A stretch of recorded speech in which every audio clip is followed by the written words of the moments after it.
امریکی صدر کہہ رہے ہیں کہ سعودی عرب کو کنسیکوینسز فیس کرنا پڑے گا اس کی تیل کی پالیسیز کی وجہ سے، اس پر آپ کی رائے کیا ہے؟ سعودی عرب الحمدللہ امن کے لیے دن رات کوشش کر رہا ہے، ایران اور سعودی عرب کے بیچ میں ہو یا سیریا سعودی عرب کے بیچ میں ہو یا پھر دوسرے رشیا اور یوکرین کے بیچ میں ہو، اور امریکہ کو اس سے سخت نفرت ہے کہ امن کہیں پر رہے، سلامتی کہیں پر رہے۔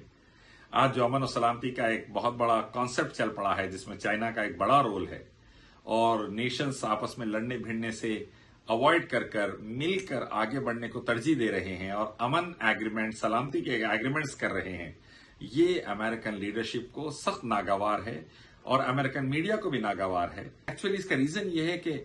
ملٹری انڈسٹریل کمپلیکس جو امریکہ کے اندر پورا ویپن انڈسٹری ہے، وہ امریکن پالیسیز کو چلاتا ہے، اور اس کے تحت امریکہ چاہتا ہے ہر علاقے میں کہیں نہ کہیں ٹینشن رہے، آپس کے لڑائی جھگڑے رہے، جنگ و جدال رہے، تاکہ وہ ویپنز کو بیچ کر اپنی اکانومی کو اچھے سے چلا سکے،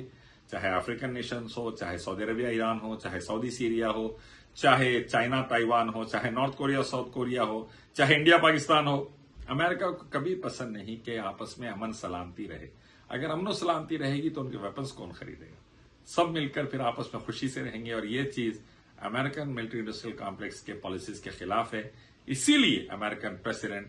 آج یہ بات کر رہے ہیں، دھمکیاں دے رہے ہیں ایک عام گنڈے کی طرح سعودی عرب کو،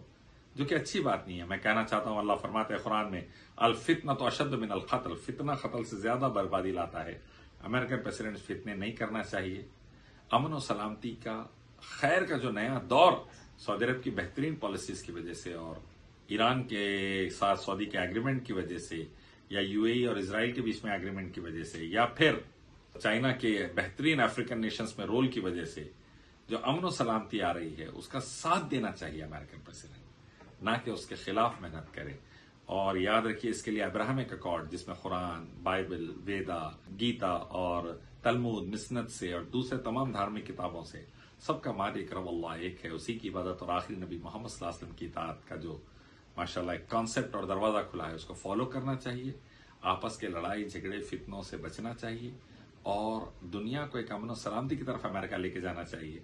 نہ کہ 50 سال سے جو زہریلے پالیسیز پر عمل کرتے آیا ہے، ویتنام سے لے کے افغانستان تک کئی ممالک تباہ کر دیے، معصوموں کو مار دیے، عورتیں مرد بچوں کو ختم کر دی۔ ان چیزوں کو اب امریکہ بند کرنا چاہیے اور امن و سلامتی کا راستہ دیکھنا چاہیے۔